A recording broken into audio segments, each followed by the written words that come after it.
Hello friends, मेरे palmistry and astrology video channel पे आपका स्वागत है। तो आज इस वीडियो में मैं बात करने जा रहा हूँ मांगलिक की।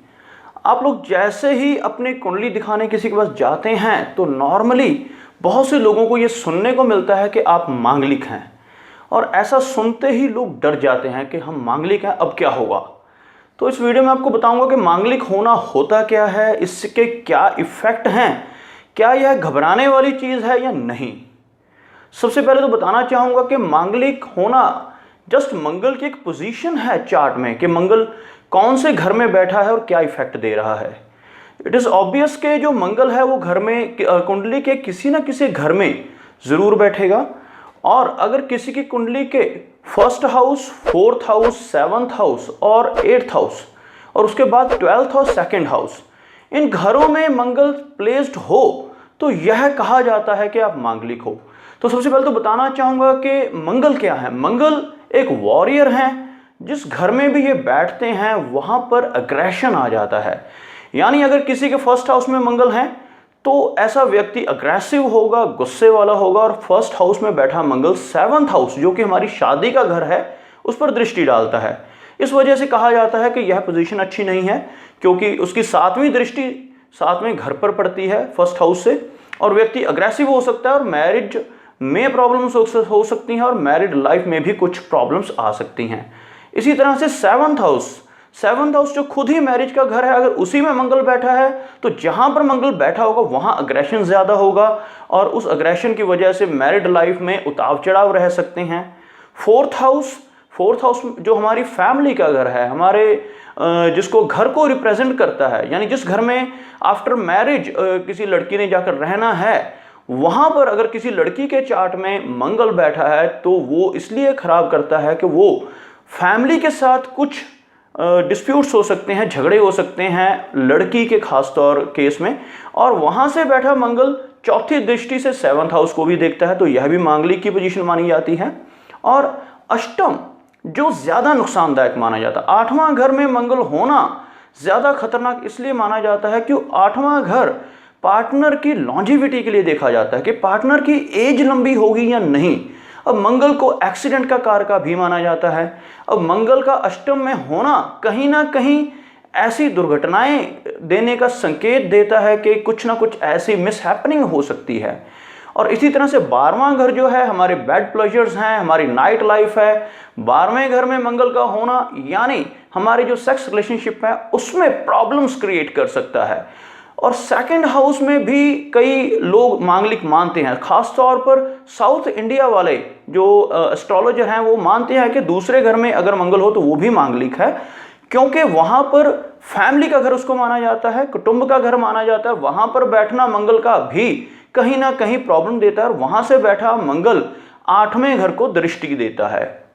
तो ये कुछ पोजीशंस मंगल की हमने यहाँ पर डिस्कस की। अब बात ये आती है कि क्या मंगल सचमुच इतना खतरनाक है जितना इसके बारे में एस्ट्रोलॉजर्स या पंडित आपको बता देते हैं। तो यहाँ बताना चाहूँगा इतना खतरनाक मंगल नहीं है जितना इसके बारे में बताया जाता है। मंगल जिस घर में बैठा है वहाँ पर अग्रेशन होता है। सिंपल सी बात है कि मंगल जहाँ भी बैठेगा वहाँ पर अपनी जीत चाहेगा। मंगल अगर 7th घर में बैठा है तो व्यक्ति अपने पार्टनर से अपनी जीत चाहेगा। मंगल अगर लगन में बैठा है तो व्यक्ति अपने आप में थोड़ा एरोगेंट हो सकता है, अग्रेसिव हो सकता है, दूसरों से जीतना चाहेगा। 4th हाउस में बैठा है तो चाहेगा कि उसकी जो पावर है वो सबके ऊपर रहे, पूरी फैमिली के ऊपर उसका राज हो और पूरी फैमिली उसकी बात माने। तो इस तरह से मंगल जहां बैठता है अपनी जीत चाहता है, तो यह एक प्रॉब्लमैटिक पोजीशन बन जाती है। लेकिन मंगल यहां पर बैठकर कभी नुकसान नहीं करता।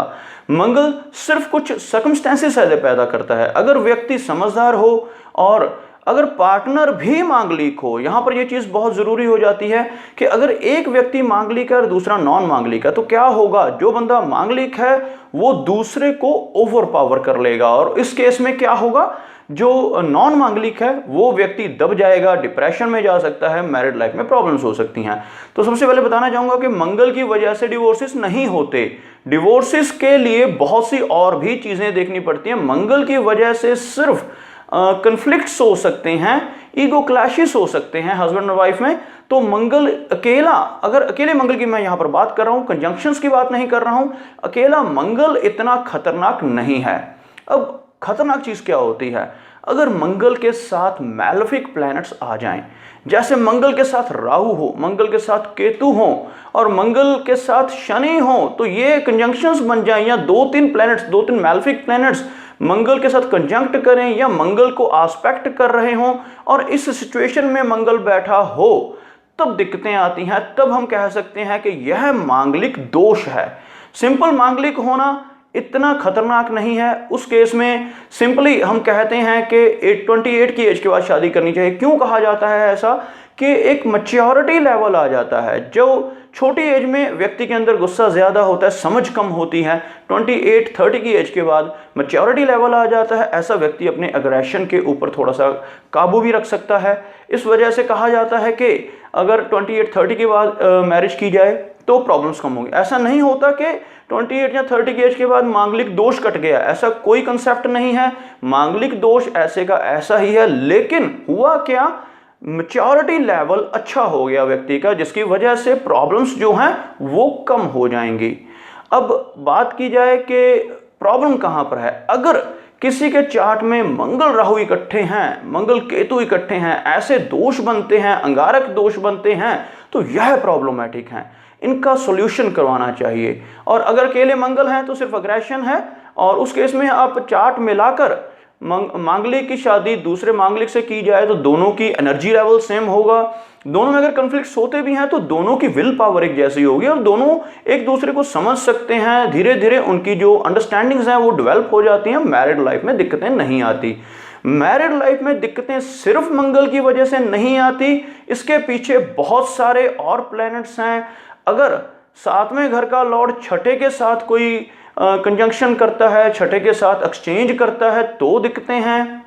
सूर्य और वीनस इकट्ठे हैं चार्ट में, तब मैरिड लाइफ में प्रॉब्लम्स हैं। सूर्य वीनस को कंबस्ट कर रहा है और ऐसे बहुत सारी प्रॉब्लम है। किसी फीमेल के चार्ट में बृहस्पति नीच के हैं और अष्टम में जा बैठे हैं, छठे घर में जा बैठे हैं, तब दिक्कतें हैं। और बहुत सी जो प्रॉब्लम्स हैं वो बाकी प्लैनेट्स की वजह से हो सकती हैं। अकेले मंगल को दोष देना गलत बात है। तो अगर आप मांगलिक हो तो आपको घबराने की जरूरत नहीं है। जस्ट करना क्या है, आप हनुमान जी की पूजा करें, हनुमान मंदिर जाना शुरू करें, हनुमान चालीसा का पाठ करें, मंगल शांत रहते हैं, कोई भी प्रॉब्लम लाइफ में नहीं होती। तो यह वीडियो मैं इसलिए बना रहा हूं क्योंकि बहुत से लोग डर जाते हैं ये सुनकर कि हम मांगलिक हैं, अब क्या होगा। इवन के मैट्रिमोनियल जो वेबसाइट्स हैं उनमें मांगलिक लोगों के लिए अलग से कॉलम बना हुआ है, न्यूज़पेपर में मांगलिक लोगों के लिए अलग से कॉलम बना हुआ है। तो ये एक अच्छी बात है कि आप मांगलिक की शादी मांगलिक से करते हैं। इसका बेनिफिट सिर्फ यही होता है कि दोनों का एनर्जी लेवल सेम है, अदरवाइज और कुछ नहीं है। मांगलिक की शादी मांगलिक से करने से मंगल दोष नहीं कटता। आपको बहुत सारे सॉफ्टवेयर्स ऐसे मिलेंगे जिसमें यह शो हो जाएगा कि लड़की भी मांगलिक है, लड़का भी मांगलिक है, तो जो मंगल दोष है वो नलीफाई हो गया, वो कट गया है। ऐसा कुछ नहीं है। मांगलिक व्यक्ति मांगलिक है, वो हमेशा ही मांगलिक रहेगा। लेकिन अगर दोनों एक जैसे हैं, दोनों के विचार एक जैसे हैं, दोनों का एनर्जी लेवल एक जैसा है, दोनों का अग्रेशन एक जैसा है, तो यह शो करता है कि उनकी जो कंपैटिबिलिटी है वो अच्छी चलेगी। तो दोस्तों यह मेरा वीडियो था मंगल दोष के बारे में, मांगलिक होने के बारे में। तो उम्मीद करता हूं कि आपको मेरा यह वीडियो अच्छा लगा होगा। अगर यह वीडियो अच्छा लगा तो उसे लाइक करें, शेयर करें और साथ ही साथ मेरा चैनल भी सब्सक्राइब करें। मेरा वीडियो वॉच करने के लिए आपका बहुत बहुत धन्यवाद।